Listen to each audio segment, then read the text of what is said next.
Trouble lives on.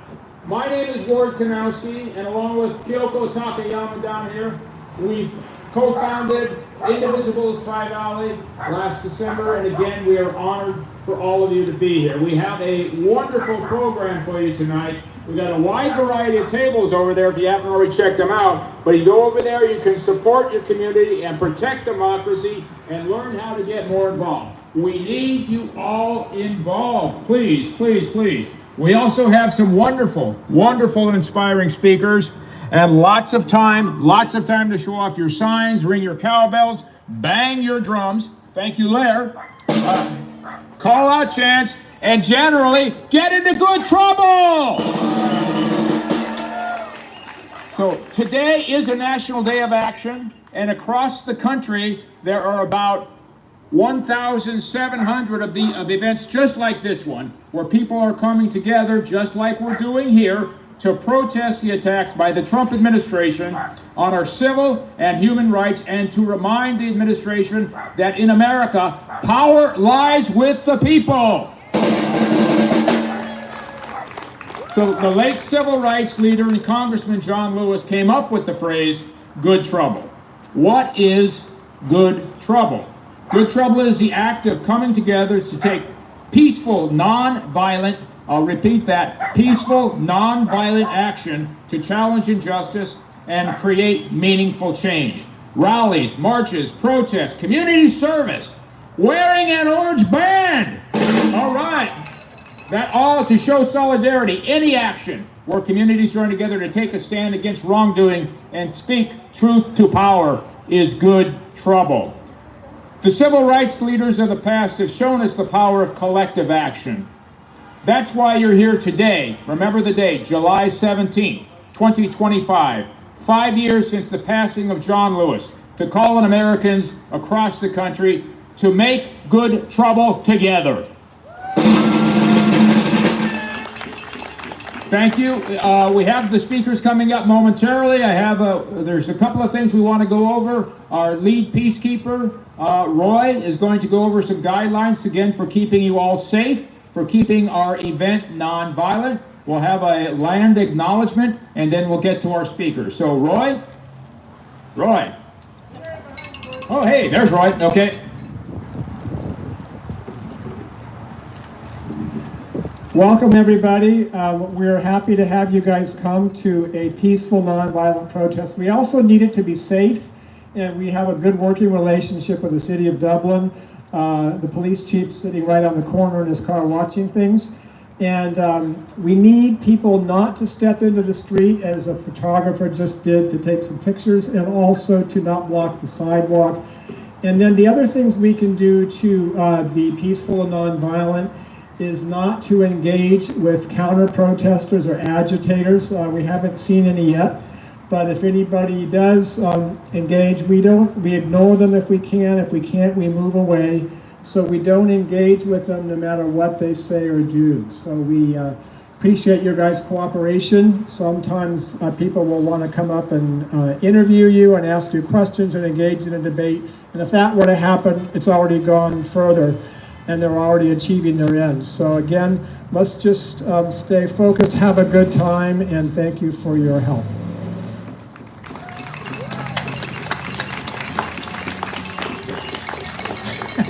Thank you, Roy. And again, all your peacekeepers are out there, and I think it's all yellow vests this time. As soon as I'm done up here, I'm going to join them, put on a vest, and make sure you guys are all safe and non-violent. We have a land acknowledgement to be read. I want to welcome Greta up to the stage. So thank you, Greta. This will take...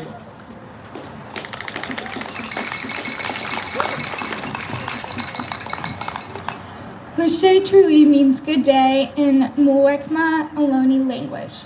We are honored to recognize that while we come together at this significant community-wide event, we are gathered on the ethno-historical tribal territory of the Muwekma Ohlone tribe.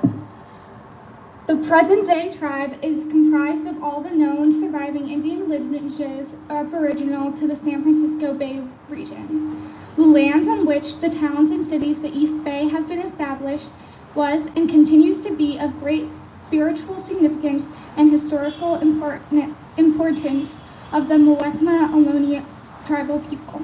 It is important that we pause and recognize the history of this Aboriginal land of the Muwekma Ohlone people on which we gather to participate, express our freedoms, and honor those who deserve to be honored, but also acknowledge that the first people of this region, the Muwekma Ohlone people, are alive and thriving members of the Alameda County and the Greater Bay Area communities today. On behalf of the Muwekma Ohlone tribe, we hope you celebrate, honor, and stand in solidarity with all the Muwekma and the indigenous people with their struggles to reverse the adverse colonial legacies affecting all people of color.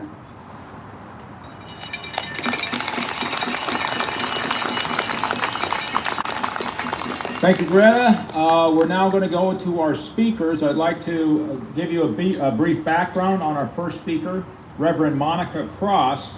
Monica serves as pastor at First Christian Church of Oakland, associate minister at Tapestry Ministries, Disciples of Christ Christian Church in Berkeley, and director of women's ministries in the Christian Church Disciples of Christ in Northern California and Nevada. She is a Transformational Leader Fellow of the Sojourner Truth Leadership Circle of Auburn Seminary in New York City. Monica is the founder of Global Prayer Network and author of Reflections of a Prophet Without Honor, a book of reflections which emerged from her life with God, and Authenticity and Imagination in the Face of Oppression, which is autobiographical and addresses gender, race, religion, sexuality, and strategies towards liberation. Monica is also on the prophetic council of the Poor People's Campaign. That's where I first met Monica. She is committed to diversity, equity, and inclusion. This has been her way of life. So I'd like to welcome Reverend Monica Cross.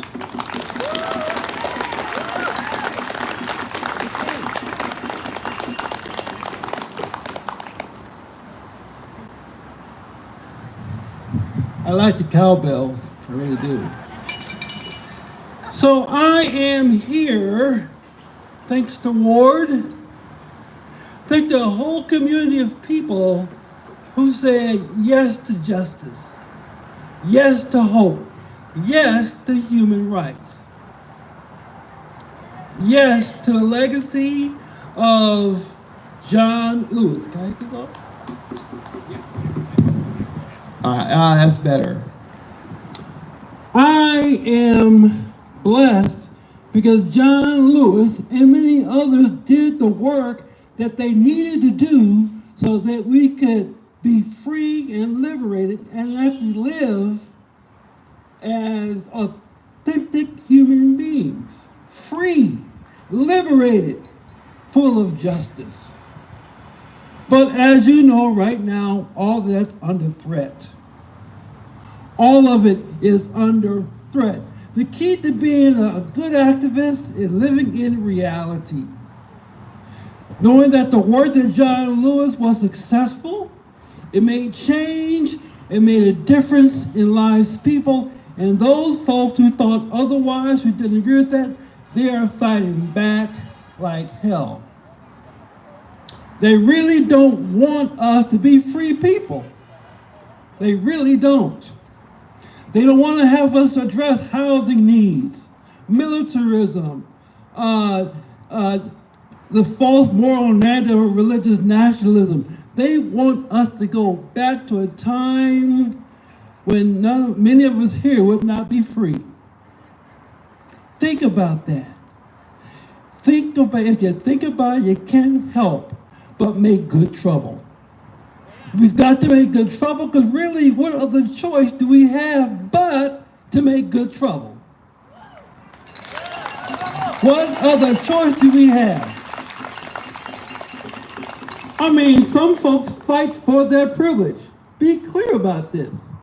We're fighting for our lives.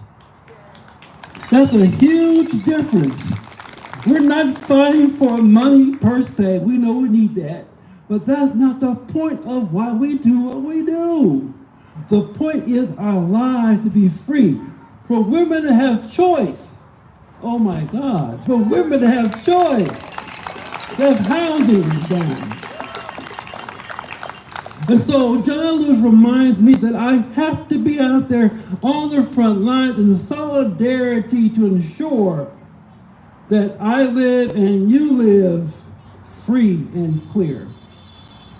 That's why I'm here today, because the Poor People's Campaign is doing the same work, similar work as Indivisible. We're all in this together. Trust me, those folks on the other side, oh, they are definitely together. We need to be together at all times doing that work of solidarity so we can save not just our democracy, but our lives. Anyway, I don't know how long I got left there, Ward. Anyway, because I can preach. I don't want to do that now, right? Because it's life on the line. Lives are on the line. So when they passed the health care, that grotesque bill they passed, they put a lot of people's lives on the line. And they trust that people are not aware of what's going on, so we'll just hold it till after the midterms so folks will forget. They know what they're doing. They know exactly what they're doing. What we have to do is know what we're doing, stand up tall, stand up proud, and say no. No, not in our name and not on our watch. Thank you.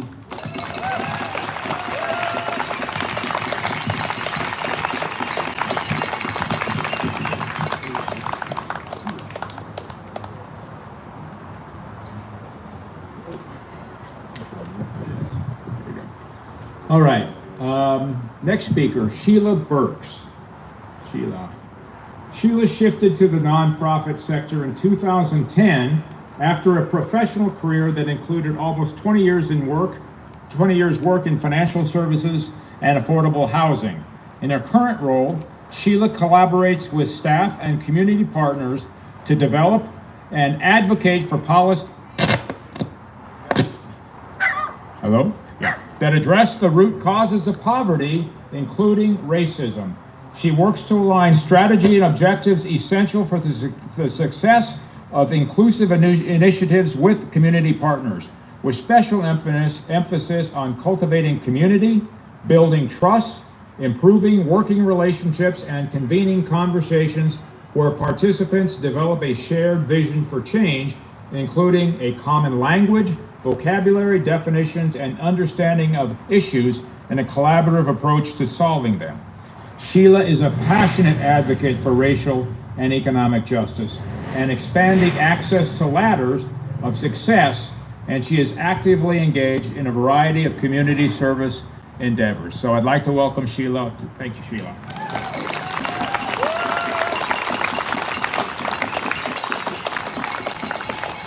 Good evening, community. Before I get started with my remarks, I just wanted to make you aware of a couple of things. When I arrived here today, someone came up to me and asked me about my tattoos and asked me, were these my children? And before I get started, I want to explain just a couple of them to you. Diane was my great-grandmother. She was a slave. She was sold at auction with my great-grandfather Dan. They were meant to be a breeding pair to make more slave babies. This tattoo means the power of love. And people who lead with love don't lose their way. Greetings, community. My name is Sheila, and I want to first acknowledge that I stand before you as a faithful and resolute 63-year-old Black woman. Architect, inventor, philosopher, and futurist R.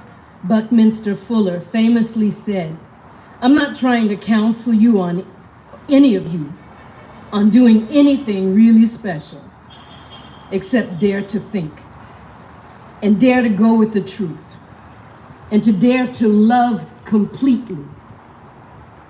That's what I want to remind us about today, love. Because love requires us to really understand the assignment, to get outside of ourselves, to see, connect, and invest in each other's stories, so that we can see ourselves in each other's stories.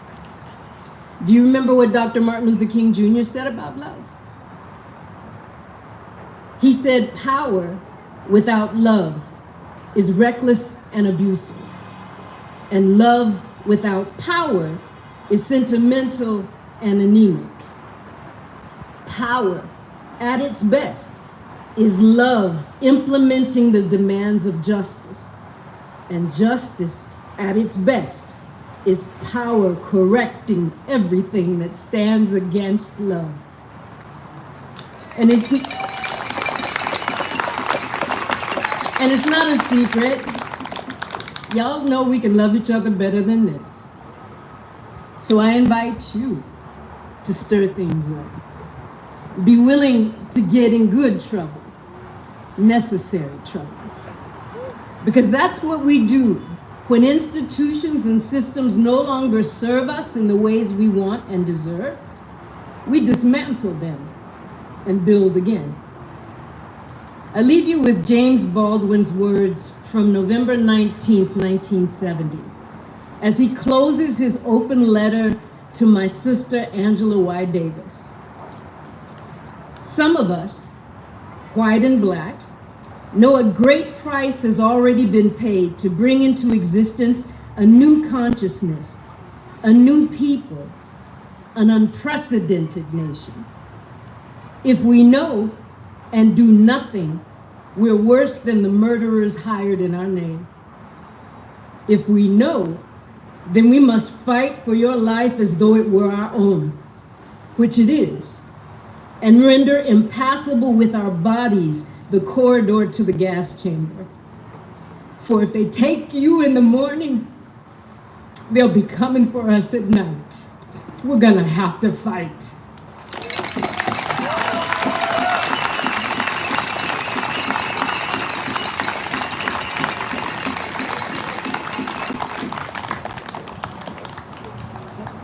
Excuse me. Thank you, Sheila. And thank you, Reverend Monica. We do have one more speaker who couldn't be with us here today, but we do have a recorded message. The man is a civil rights icon, a longtime member of Congress, and a freedom fighter for over 60 years. He dedicated his life to protecting human rights and securing civil liberties. He saw something and did something that changed the world for the better. So, fellow members of the resistance, let's listen to John Lewis. Troy, when we would visit Montgomery, visit Tuskegee, visit Birmingham, I saw those signs that said white men, colored men, white women, colored women, white waiting, colored waiting. As a young child, I tasted the bitter fruits of segregation and racial discrimination, and I didn't like it. I've asked my mother, my father, my grandparents, my great-grandparents, why segregation, why racial discrimination? And they would say, that's the way it is. Don't get in the way, don't get in trouble. But one day in 1955, at the age of 15, in the 10th grade, I heard about Rosa Parks. I heard Dr. King speaking on old radio.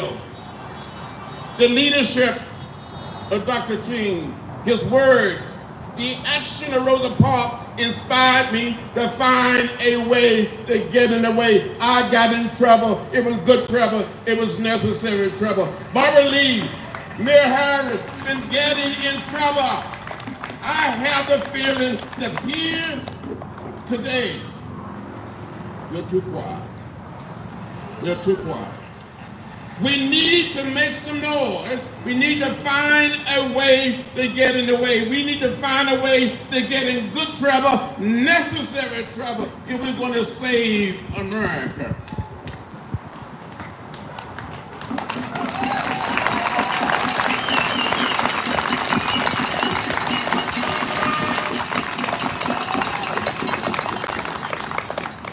So a couple more things, but we got to do a chant here. Okay? I'm going to say get in, you say good trouble. How about that? Let's do that like 5 times. If we want to do it more, we can keep on going. Get into! Good trouble! Get into! Good trouble! Get into! Good trouble! Get into! Good trouble! Get into! Good trouble! Woo! Thank you.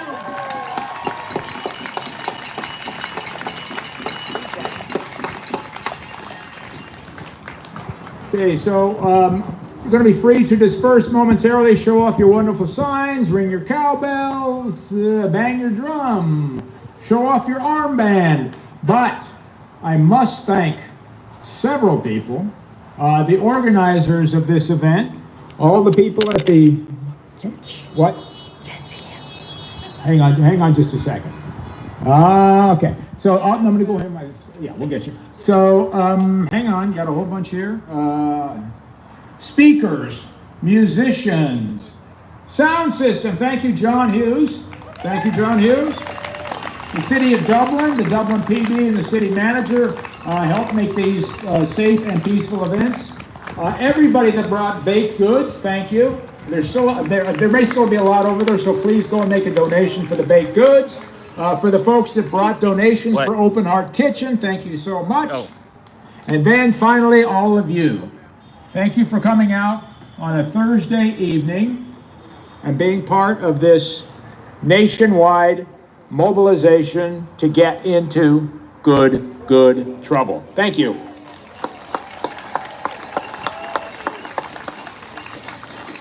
So again, if you want to go out on Dublin Boulevard, we want you to stay safe. Please, as Roy said, don't block the sidewalk, don't get in the median, stay safe out there. We'll have all our peacekeepers out there in the bright yellow vests to answer any questions and also to keep you guys safe. Thanks again, everybody, for coming. Let's go get some people honking.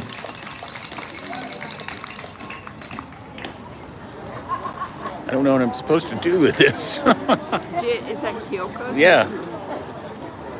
Guess I'll watch the dispersal. Oh, here she is. Tell you what, let's get you up here real quick. Okay? Want to do that? After the march. Is this after? No, we don't have a march. We just have people go out and bring signs. Okay? Yeah, you want, I can try and get them back when we do. Yeah, just go ahead. Just go ahead? Yeah. Well, the whole point is to get people to call and respond. Folks, hey, I'm sorry, everybody. We do have one. I'm sorry, we got another speaker who showed up a little bit late, but Jennifer Esteen is here. So I'd like you to go ahead and give her your attention for like the next 3 to 5 minutes. Thank you all. Apologies, everyone. I was stuck in traffic on my way here. Thank you so much for stopping. The signs are beautiful. The crowd is amazing. It's good to see so many people here tonight. I struggled to decide what to say, and I really wanted to simply call for revolution. I feel like it's time for a revolution. And I contemplated giving a fiery speech to channel my anger and frustration, but I think we need more than just a momentary release of our rage, though that does feel good. Revolution is about change, and the first place that change begins is within ourselves. So I want to say something, and I want you to repeat it back to me. When I say, it is our duty to fight for our freedom, I want you to say it back. Can we practice one time? All right. It's our duty to fight for our freedom. It's our time to fight for our freedom. Let's do it one more time so we can make sure we nail it. You guys sound amazing. It's our duty to fight for our freedom. It's our duty to fight for our freedom. Fantastic. Those of us who have the privilege of citizenship, wealth, white skin, education, or legal knowledge have to take on more. It's our duty to fight for our freedom. It's our duty to fight for our freedom. That's great. In the face of threats to our community, our physical safety, and our legal status, we protest and we march. It's our duty to fight for our freedom. If birthright citizenship is stripped away, how many of us here tonight would be at risk for immediate detention or deportation? How many of our loved ones? One is too many. It's our duty to fight for our freedom. So we boycott, we show up to ICE raids, we video the horrors as they unfold. We protect one another as only our community can, because it's our duty to fight for our freedom. Decades ago, John Lewis talked about making good trouble. He also talked about standing up for ourselves, our neighbors, our friends, and for the vulnerable among us. John Lewis faced his fear when he crossed the Edmund Pettus Bridge. He did it because it's our duty to fight for our freedom. We're demanding an end to the Trump administration's assault on civil and human rights. We come together to stop the federal government from targeting Black, brown, immigrant, and trans communities and all of our communities. And we come together to protect and expand vital programs like Medicaid, SNAP, and Social Security, because it's our duty to fight for our freedom. In order to make good trouble that is effective and successful, we need comprehensive strategies.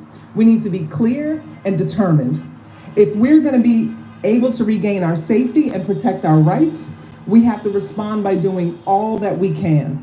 And we all have to be organized. So I ask you now, what is your duty?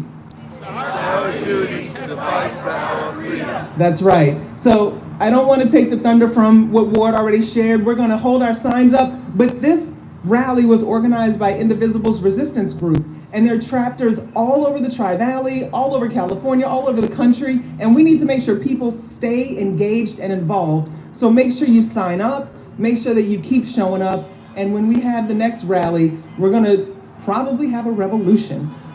Let's get it going, guys. Thank you all for listening. Thanks for coming back.